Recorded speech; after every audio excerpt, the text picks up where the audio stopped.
નમસ્કાર, સ્વાગત છે આપનું લોકમંચમાં। ઘણા બધા વિષય પર લોકમંચમાં આપણે ચર્ચા કરતા હોઈએ છીએ। ઘણી રાજકીય ઘટનાઓ હોય, સામાજિક ઘટનાઓ હોય, એની પર પ્રકાશ પાડતા હોઈએ છીએ ગુજરાત ન્યૂઝના આ કાર્યક્રમમાં।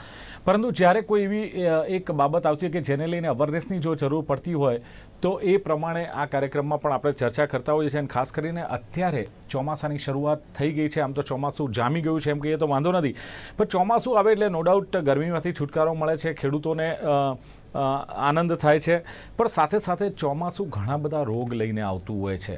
અને એ રોગ એમાં જે અત્યારે જે રોગની ચર્ચા છે ચાંદીપુરા વાયરસ છે। અને ચાંદીપુરા વાયરસની જ્યારે અત્યારે ફેલાવો જોવા મળી રહ્યો છે ને ગુજરાતમાં ચાંદીપુરા વાયરસે હાહાકાર મચાવ્યો છે, ત્યારે આ રોગ શું છે, એના લક્ષણો શું છે, એની સારવાર શું હોઈ શકે, કેવી રીતે આપણે આની તકેદારી સાવચેતી રાખી શકીએ, સલામત કેવી રીતે રહી શકીએ, આ તમામ પાસાઓને જાણવાની કોશિશ લોકમંચ કાર્યક્રમમાં કરીશું। આમ તો રાજ્ય સરકાર પણ હવે જ્યારે કેસ વધી રહ્યા છે ત્યારે એક્શન મોડમાં આવ્યું છે અને મુખ્યમંત્રી ભૂપેન્દ્રભાઈ પટેલની અધ્યક્ષતામાં સાથે જ આરોગ્ય મંત્રી ઋષિકેશભાઈ પટેલની અધ્યક્ષતામાં એક બેઠક મળી અને એ બેઠકમાં પણ આની ચર્ચા કરવામાં આવી છે। મહત્તમ તો એવું કહેવાય છે કે આ રોગના લક્ષણો અન્ય જે વાયરલ રોગો છે એના જેવા જ હોય છે અને તાવ આવે, ઉલટી થાય, શ્વાસમાં તકલીફ પડે, ઘણીવાર ડૉક્ટર એવું કહેતા કે મગજ પર સોજો પણ આવી જતો હોય છે।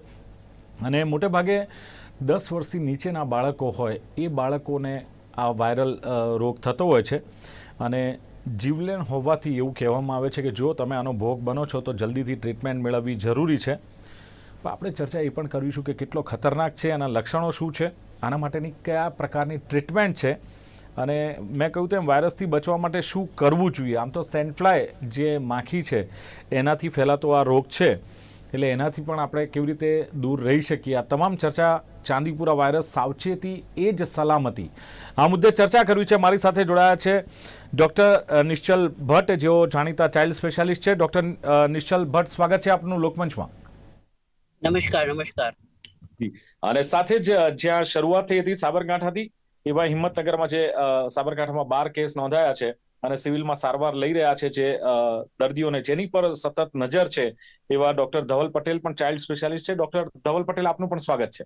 નમસ્કાર જી ડોક્ટર ધવલ, શરૂઆત આપનાથી એટલા માટે કારણ કે શરૂઆત જે આની થઈ એ સાબરકાંઠાથી થઈને કેસની જે જોવા મળ્યો આ વાયરલ જે આ ચાંદીપુરા રોગ, તો આની શરૂઆત સાબરકાંઠામાં કેવી રીતે થઈ, કેવી રીતે ખબર પડી કે આ ચાંદીપુરા જ છે અને કેટલા પ્રમાણમાં રોગ હજુ ત્યાં પણ ફેલાયેલો જોવા મળી રહ્યો છે સાબરકાંઠામાં?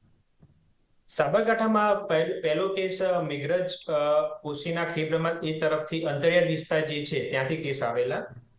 ચાંદીપુરા વાયરસ પ્રીવિયસલી ગયા વર્ષે બી 1-2 કેસ જોવા મળેલા, પરંતુ આ વખતે આઉટબ્રેક્સ વધારે છે। જનરલી આ જે બધા કેસો છે અંતરિયાળ અંતરિયાળ વિસ્તાર તેમાં વધારે કેસ જોવા મળે છે। ફર્સ્ટ કેસ 26 જૂને સિવિલ હોસ્પિટલમાં ફર્સ્ટ કેસ આવેલો, મેઘરજથી આવેલો, જેમાં બાળકને 3 દિવસની અંદર જ હાઈગ્રેડ ટેમ્પરેચર, સતત તાવ રહેતો હતો, આંખ ખેંચ આવી હતી, મગજના લક્ષણો હતા, સતત વોમિટિંગ થતી હતી। તો આગળ બી ગઈ સાલ બી સેમ લક્ષણો સાથેના કેસ આવેલા, તો આ વખતે બી એ જ રીતે એની તપાસ કરતા ચાંદીપુરા વાયરસ ડિટેક્ટ થયેલો। તો તરત જ હેલ્થ ડિપાર્ટમેન્ટ, આરોગ્ય શાખા, પ્રાઇવેટ ડોક્ટર્સ બધા ભેગા મળીને કેસ જે બી આવા લક્ષણો સાથે જે બી સસ્પેક્ટેડ કેસ હોય એ સાથે એનું નિદાન માટે કામગીરી કરી રહ્યા છે। ચાંદીપુરા વાયરસ એક મચ્છરથી ફેલાતો વાયરસ છે કે જે સેન્ડફ્લાય નામની માખી આવે છે એનાથી ફેલાતો હોય છે। એ જનરલી માખી હોય છે જ્યાં ગંદકીવાળો એરિયા હોય, કે જેમ લાંબા સમયથી સ્ટોર એરિયા હોય, ઘરમાં તિરાડો હોય, ઝાડમાં તિરાડો હોય, કે જ્યાં ઓછી જગ્યા હોય ત્યાં વિસ્તારમાં વધારે જોવા મળે છે। લક્ષણોમાં જુઓ તો આ જે ચાંદીપુરા વાયરસના લક્ષણો છે એ અચાનક સતત 3 દિવસની અંદર જ સતત તાવ રહેતો હોય, વોમિટિંગ થતી હોય, તથા બાળકોમાં CNS ઇફેક્ટ એટલે મગજનો તાવ કહીએ, મગજની આંચકી આવી, બાળક સડનલી અચાનક બેભાન થઈ જાય, એવા લક્ષણો કોમનલી જોવા મળે છે। અને એ બી લક્ષણો 2 થી 3 દિવસમાં બાળક એટલું સતત સિરિયસ, એટલું પ્રોબ્લેમ વાળું થાય કે તરત જ વેન્ટિલેટર ઉપર કે એને ટ્રીટમેન્ટ કરવી પડે છે। એટલે થોડું ગંભીરતાથી લઈને જે બી કેસ લાગતા હોય કે આવા લક્ષણો લાગતા હોય કે આવું કોઈ બી બાળકોને 3 દિવસની અંદર તાવ આવતો હોય, આવી તો તુરંત જ નજીકના આરોગ્ય કેન્દ્ર યા તો નજીકના બાળક રોગ નિષ્ણાત કે સરકારી સિવિલ હોસ્પિટલમાં તરત જ એનો નિદાન અને સારવાર માટે કરવું જોઈએ. બિલકુલ. ડોક્ટર નિશ્ચલ ભટ્ટ, જે પ્રમાણે વાત થઈ કે હાહાકાર જે મચ્યો છે હવે ગુજરાતમાં આ રોગનો, અને જે પ્રમાણે ચાંદીપુરા વાયરસને લઈને લોકોમાં ક્યાંક સાચી એક સમજ છે. આમ તો કોવિડનો અનુભવ લોકોને થઈ ગયો છે, એ પણ કદાચ નવો રોગ હતો પણ લોકોને અનુભવ થઈ ગયો. હવે આ જે છે અત્યારે શું પરિસ્થિતિ છે અને કેટલો ખતરનાક આપણે આ વાયરસ કહી શકીએ, અને હવે આ નવા વાયરસ વિશે કયા પ્રકારની જાણકારી આપશો? જો સૌ પ્રથમ હું દર્શકોને એક વસ્તુ જણાવીશ કે કોવિડ જેવી રીતે ફેલાતો હતો, જેમ કે ઉધરસ ખાવાથી કે છીંક ખાવાથી કે એકબીજાના નજીકના સંપર્કમાં આવવાથી, આ ચાંદીપુરા વાયરસ એવી રીતે નથી ફેલાતો. ચાંદીપુરા વાયરસ, જેમ ડોક્ટરે વાત કરી એમ, એક સેન્ડફ્લાય નામની માખી છે જેના કરડવાથી જ એ તમને રોગ થઈ શકે છે, કારણ કે એ વાયરસ એ વેક્ટર દ્વારા જ ફેલાય છે. એટલે એક વસ્તુ બહુ ક્લિયર છે કે લોકોના સંપર્કમાં આવવાથી આ રોગ નથી થવાનો. બીજું, આ જે સેન્ડફ્લાય નામની માખી છે એ તમારા ઘરની આસપાસ જ્યાં ગંદકી વધારે થતી હોય, અથવા તો ગામડાઓમાં કે અર્બન એરિયામાં જ્યાં માટીના લીપણ વાળા ઘર બનાવેલા હોય, અથવા જેની આજુબાજુ ગોબર વધારે પ્રમાણમાં હોય, અથવા તો ખાલી ઈંટના મકાનો હોય ને એની વચ્ચે ક્રેક્સ પડેલી હોય, અથવા તમારા માટીના મકાનમાં અંદર ક્રેક પડી હોય, તો ત્યાં આ સેન્ડફ્લાય ડેવલપ થતી હોય, એના કરડવાથી આપણને આ રોગ થતો હોય છે. હવે એક ઘણી પોઝિટિવ વસ્તુ એ છે કે એ સેન્ડફ્લાય 3 થી 5 ફૂટથી વધારે ઊંચી ઉડી નથી શકતી. એટલે ધારો કે તમે ગ્રાઉન્ડ ફ્લોર પર હો અને તમને એ કરડી શકે, બાકી તમે જો 3rd 4th 5th ફ્લોર પર હો તો એ ઉપર આવીને તમને કરડવાની છે જ નહીં. બરાબર. એક બહુ ડેન્જરસ છે કે એક વખત આ વાયરસ તમારા શરીરમાં પ્રવેશે પછી એનું રોગ બહુ ઝડપથી ડેવલપ થતો હોય છે. એટલે આપણી પાસે ઘણી વખત બાળકના ટ્રીટમેન્ટ કરવાનો પણ સમય ન રહે એવું બની શકે. જી. સામાન્ય રીતે આ રોગ 9 મહિનાથી માંડીને 14 વર્ષના બાળકોમાં બહુ કોમનલી જોવા મળે છે.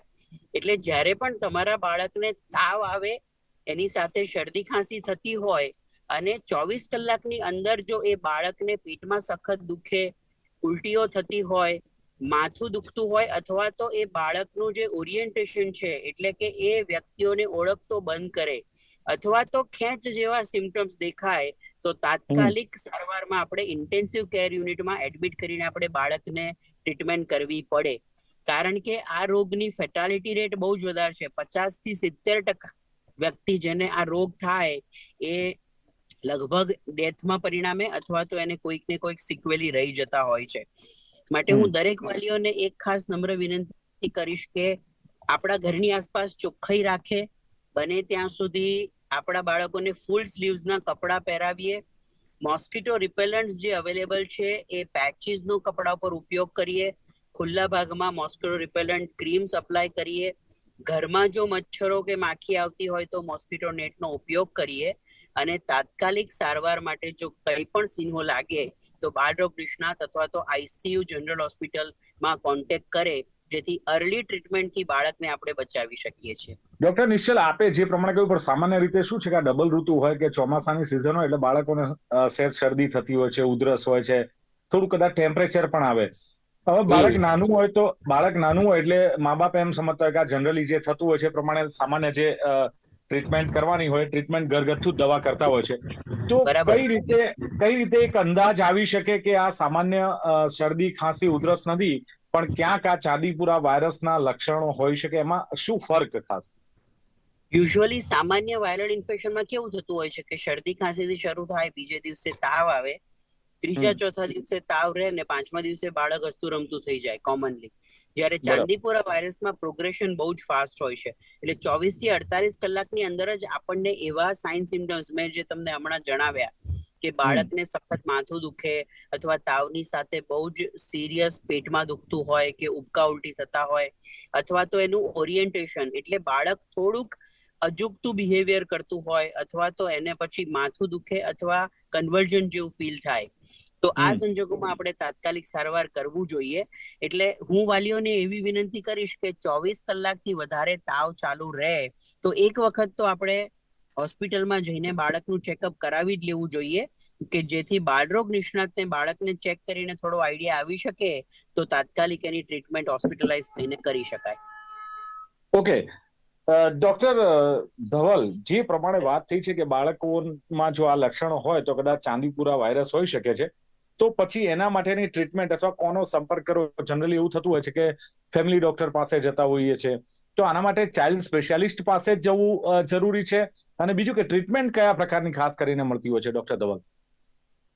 વાલીને એ સૂચના છે કે જ્યારે બી કોઈ બાળકને સરે કીધું એ પ્રમાણે કે સડન તાવ રહેતો હોય, માથું દુખતું હોય 24 કલાકથી, તો તુરંત નજીકના કોઈ બી આરોગ્ય કેન્દ્ર કે જ્યાં તમે નજીકથી ઝડપથી સારવાર લઈ શકો, આ નજીકના આરોગ્ય કેન્દ્ર હોય, સરકારી હોસ્પિટલ હોય, કાં તો પછી નજીકના કોઈ બી પ્રાઇવેટ પીડિયાટ્રિશિયન, બાળરોગ નિષ્ણાત તમે બતાવી શકો છો. જ્યારે લક્ષણો જોઈને ડોક્ટરને લાગે પ્રાઇવેટ ટ્રીટમેન્ટમાં જે રીતે દર્દીને તાવ કે જે રીતે લક્ષણો હોય તે પ્રાથમિક સારવાર આપ્યા બાદ ને તુરંત નજીકની સરકારી હોસ્પિટલ, જીમીએસ મેડિકલ કોલેજ હોય, સરકારી સિવિલમાં પેશન્ટને રિફર કરવાનું હોય છે. ત્યાંથી એના માટેના લગતા ટેસ્ટ સેમ્પલ પુણે લેબોરેટરી છે જ્યાં ત્યાં ટેસ્ટ અત્યારે હાલ થઈ રહ્યા છે, ત્યાં સેમ્પલ મોકલવામાં આવે છે.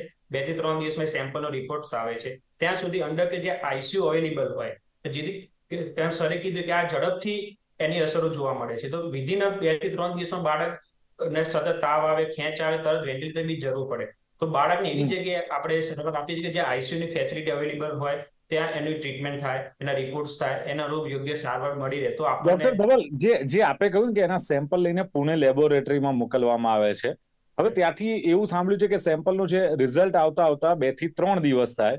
હવે એ 2 થી 3 દિવસમાં માની લો કે બાળકને વધારે સિરિયસ કોઈ તકલીફ થઈ ગઈ કે, તો લાગતું નથી કે આની વ્યવસ્થા અહીંયા ગુજરાતમાં પણ ક્યાંક હોવી જોઈએ? કારણ કે 2004માં આ વાયરસની શોધ થઈ હતી, હજુ સુધી આપણે અહીંયા કોઈ લેબોરેટરી પણ ઊભી નથી કરી શક્યા. ખબર છે કે આટલો સિરિયસ આ રોગ છે, ચાંદીપુરા વાયરસ બહુ ભયંકર રોગ છે, છતાં આપણે આરોગ્ય તંત્ર કે જે કંઈ કહીએ એ હજુ આમાં કશું કરી નથી શક્યા. હા, યસ, આપની વાત સાચી છે, પરંતુ આ પ્રકારના વાયરસ છે સમયાંતરે જોવા મળતા હોય છે. સરકાર બી અત્યારે હાલ આરોગ્ય ક્ષેત્રે બી અત્યારે સ્ટેટ દરેક જિલ્લાની આરોગ્ય કમિટી બી આની પર સારી રીતે કામ કરી રહી છે. લોકલ પ્રાઇવેટ ડોક્ટર્સને સાથે મળીને સમયાંતરે મીટિંગ કરી કે આની માટે શું કરીએ, બધાનો સાથ સહકાર સાથે જલ્દી જેટલા કેસ ડિટેક્ટ થાય, જેટલી ઝડપથી આપણને ખબર પડે એ પ્રમાણે કરી રહ્યા છીએ. વાત રહી સેમ્પલ મોકલવાની, તો હાલ પુણેમાં વાયરોલોજી જે ડિપાર્ટમેન્ટ છે, જે લેબ છે, ત્યાં હાલ ટેસ્ટ થઈ રહ્યા છે. સરકાર બી ભવિષ્યમાં જે રીતે હેલ્થને બી આ પ્રશ્ન બી અમે અહીંયા લોકલ હેલ્થ એજન્સીના વાત કરી હતી ત્યારે, તેમનું બી કેવું છે કે ગવર્મેન્ટ આની પર કામ કરી રહી છે, જેટલું ઝડપથી થાય એટલું એના રિસોર્સિસ એ બધું રિસોર્સને બધું વ્યવસ્થિત એનું સેટઅપ થઈ શકે એ રીતે અત્યારે હાલ વ્યવસ્થા તો થઈ રહી છે.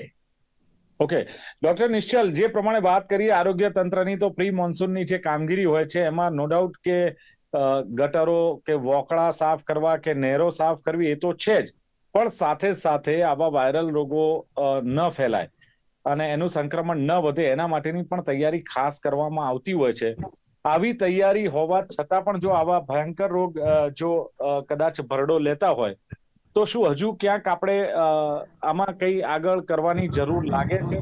કે પ્રી મોન્સૂનની કામગીરી ઓલરેડી થઈ જતી હોય છે, વર્ષોથી આપણે આ વાતો કરીએ છીએ, પણ છતાં પણ તમે જુઓ ડેન્ગ્યુ, મેલેરિયા, H1N1, હવે આ ચાંદીપુરા વાયરસ, આ તો છે જ સાહેબ.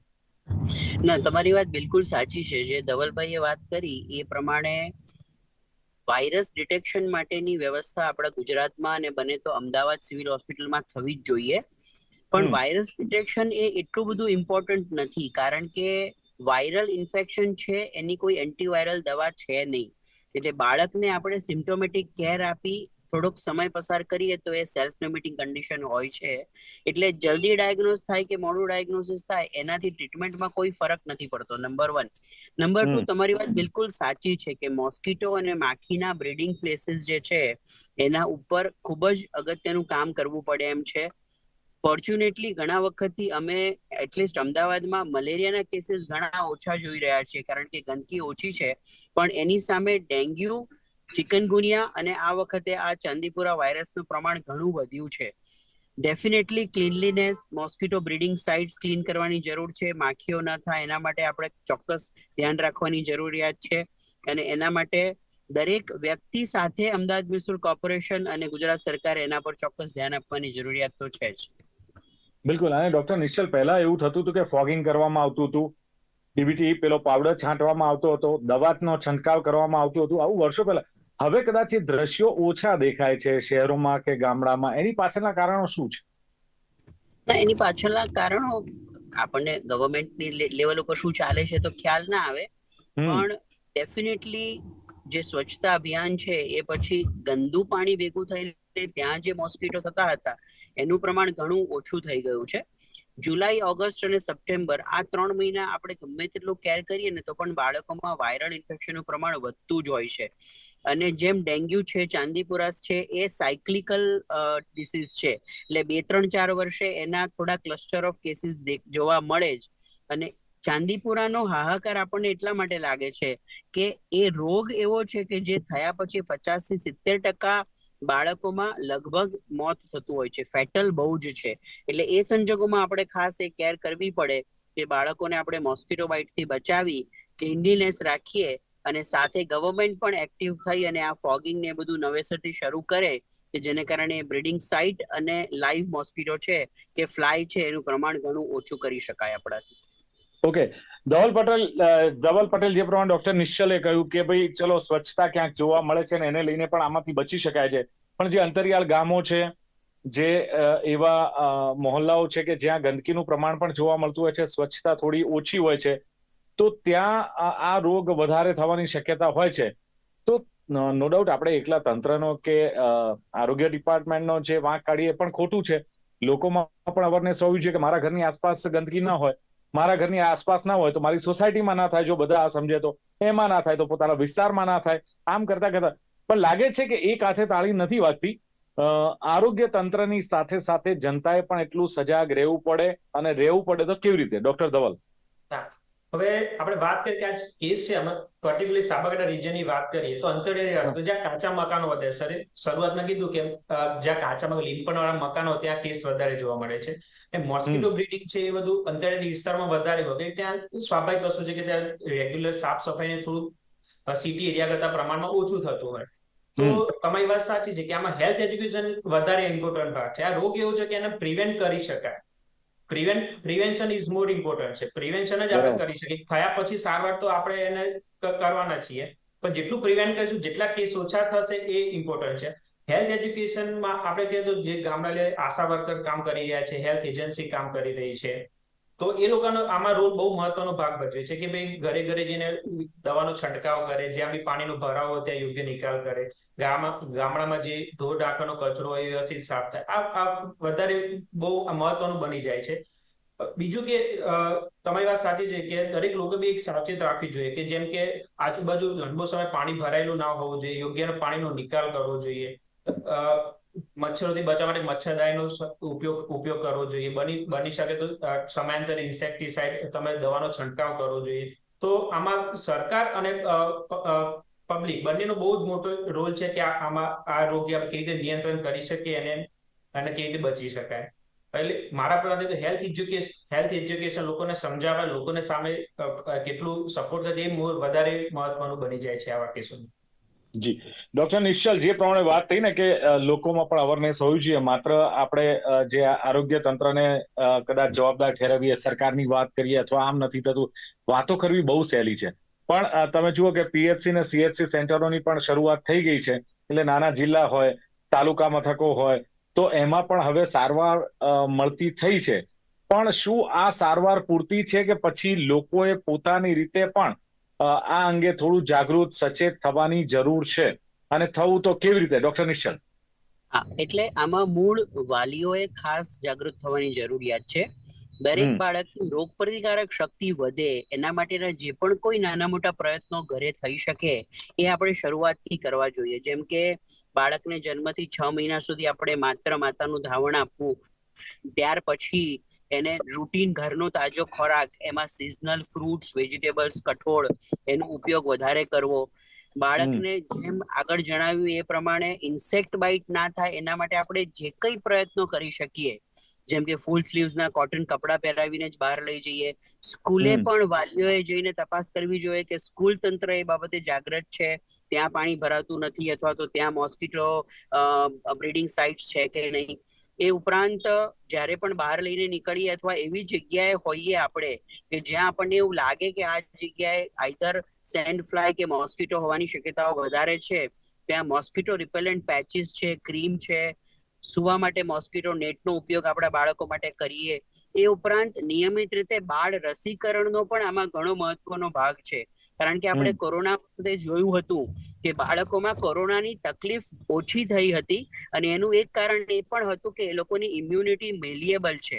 એને આપણે વેક્સિન આપીને એ રીતના પાવરફુલ કરી શકીએ છીએ કે જેથી આવા વાયરસ સામે એ લોકોની ઇમ્યુનિટી ક્રોસ રિએક્ટ કરી અને પોતાને પ્રોટેક્શન કરે છે.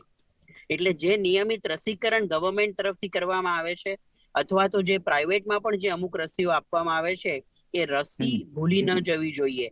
એ ઉપરાંત દિવસમાં 2-3 વખત થોડું હુંફાળું ગરમ પાણી આપણે બાળકને પીવડાવીએ જેથી વાયરસ જે છે, જે બીજા નોર્મલ શરદી ખાંસી વાળા વાયરસ છે એ લોકોને ઇન્ફેક્ટ ન કરી શકે.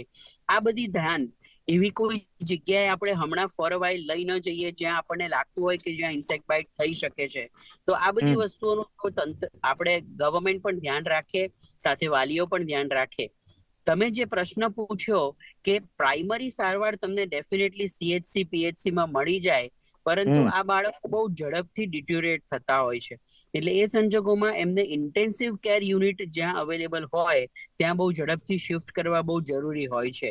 એટલા માટે આપણે જે પણ કોઈ ડોક્ટર એમની સારવાર કરતા હોય એમણે મોનિટર કરી અને જો જરૂર લાગે તો નજીકના કમ્યુનિટી હેલ્થ સેન્ટર અથવા તો ડિસ્ટ્રિક્ટ હોસ્પિટલમાં તાત્કાલિક એમને મૂવ કરી દેવા જોઈએ, જેથી એ લોકોને ઇન્ટેન્સિવ કેર ત્યાં સારવાર મળે, જેને કારણે એ લોકોને આપણે તકલીફ થઈ હોય તો પણ બચાવી શકીએ. ચલો બિલકુલ ડોક્ટર ધવલ પટેલ, 30 સેકન્ડમાં અગર કોઈ ટિપ્સ આપી છે અને આખરે એક ચાઇલ્ડ સ્પેશિયાલિસ્ટ છો તો અનુભવના આધારે શું કહેશો? બસ પબ્લિકને જનતાને એ જ કહેવાનું છે કે સરે કીધું પ્રમાણે કે મોસ્કીટો બાઇટ ના થાય એના માટે જે તકેદારીના પગલાં છે એ આ કેસની અંદર વધારે મહત્વના છે. અને બીજું હેલ્થ એજ્યુકેશન, બીજું એનો ઇમ્યુનિટી પાવર કેવી રીતે ડેવલપ કરવો, બીજું સમય જતા બાળકોમાં ખાસ સાવચેતી રાખવી કે શાળાઓમાં બી ખાસ શાળા સંચાલકો એ બી ખાસ ધ્યાન રાખવું કે ત્યાં શાળાઓમાં ગંદકી ના હોય. જનરલી ત્યાં ચાઇલ્ડ ગેધરિંગ થતું હોય એ જગ્યાએ ખાસ આપણે સાચવવું જોઈએ કે જ્યાં મોસ્કીટો બાઇટ ને ના થાય. જેટલું મોસ્કીટો બાઇટ આપણે પ્રિવેન્ટ કરી શકીશું એટલું જ આ રોગને વ્યવસ્થિત રીતે આપણે નિયંત્રણ કરી શકીશું. ચલો બિલકુલ. તો બંને જે પેનલિસ્ટ ડોક્ટર છે, ડોક્ટર નિશ્ચલ ભટ્ટ અને ડોક્ટર ધવલ પટેલ, ડોક્ટર ધવલ પટેલે કહ્યું કે ગયા વર્ષે પણ જોવા મળ્યા હતા 1-2 કેસ હતા, પણ આ વખતે થોડા કેસ વધારે છે, સાવચેત રહેવાની જરૂરિયાત છે. અને અંતરિયાળ ગામડાઓમાં જે પ્રમાણે વાત કરી કે લીપણ કરેલું હોય અથવા ઈંટોનું ઘર હોય ને એમાં જે તિરાડો હોય એમાં થતું હોય છે. તાવ આવે, ખેંચ આવે, એમણે કહ્યું કે વોમિટિંગ થાય, તુરંત જ તમારે વાલીએ એક્શનમાં આવી જવાની જરૂર છે. અને ખાસ એમણે કહ્યું તેમ કે આરોગ્ય કમિટીઓ પણ કામ કરી રહી છે. અને 2 વાત જે ડોક્ટર ધવલ પટેલે કરી કે ઇમ્યુનિટી પાવર ડેવલપ કરવાનો છે, તમારે સાફ સફાઈ તમારી આસપાસ રાખવાની છે અને હેલ્થ એજ્યુકેશનની એટલી જ જરૂર છે. સાથે ડોક્ટર નિશ્ચલ ભટ્ટે વાત કરી એમ કે જે કોવિડ જે ફેલાયો હતો તેવી રીતે આ ફેલાતો નથી. એટલે એક તો એ એમણે એક સરસ વાત કરી. બીજું સેન્ડફ્લાય જે માખી કરડવાથી આખો આ જે રોગ ફેલાતો કે તમારે એ ધ્યાન રાખવાનું છે કે આ સેન્ડફ્લાય જે માખી છે એ એનું ડેવલપમેન્ટ ના થાય અથવા એનાથી દૂર કેવી રીતે રહી શકાય એના પણ એમણે ઘણા બધા આપણને ઉપાય બતાવ્યા છે. લીપણ હોય, ગોબર હોય, ઈટ માટીના જે ઘર હોય અને જ્યાં તિરાડ પડેલી હોય ત્યાં આ સેન્ડફ્લાય જે માખી છે એ પોતાનું ઘર બનાવતી હોય છે અને એ થોડું જોખમી ચોક્કસ 9 થી 14 વર્ષના બાળકોને વધારે થાય છે. અને એમનું કેવું છે કે આ સિઝનમાં આમે વધારે થાય. પણ બંને ડોક્ટરે કહ્યું તે પ્રમાણે કે માત્ર આપણે આરોગ્ય તંત્રને જવાબદાર ઠેરવીએ, માત્ર સરકારી તંત્રને જવાબદાર ઠેરવીએ, એના કરતા લોકોએ પણ સજાગ બનવું જોઈએ, પોતાની આસપાસ સ્વચ્છતા રાખવી જોઈએ, પોતાના બાળકોનો એ રીતે ધ્યાન રાખવું જોઈએ કે જેને લઈને આ વાયરલ એમના બાળકોને ન થાય. અવેરનેસ આપણામાં પણ હોવી જોઈએ. માત્ર આપણે તંત્રને બધી જ જવાબદારી જો હેલ્થ ડિપાર્ટમેન્ટ પર છોડી દઈશું તો એ પણ વ્યાજબી નથી. એટલે ચાંદીપુરા વાયરસ છે પણ સાવચેતી એ જ સલામતી છે, એ વાત અહીં પુરવાર થાય છે. ચર્ચાનું સમાપન કરીએ છીએ. ડોક્ટર નિશ્ચલ ભટ્ટ, ડોક્ટર ધવલ પટેલ બંને ઉપસ્થિત રહ્યા. Thank you very much. Thank you. Thank you. Thank you. તો દર્શક મિત્રો, લોકમંચ કાર્યક્રમમાં એક ખાસ પ્રયાસ કર્યો કે આવા જ્યારે વાયરસ ફેલાતા હોય તો એને લઈને અવેરનેસ કેટલી આવે છે, અને બીજું કે એના વિશે માહિતી મેળવીને આપણે પણ આપણા બાળકને તેમાંથી બચાવી શકીએ. ફરી મળીશું નવા વિષય સાથે. જોતા રહો ગુજરાત ન્યૂઝ. નમસ્કાર.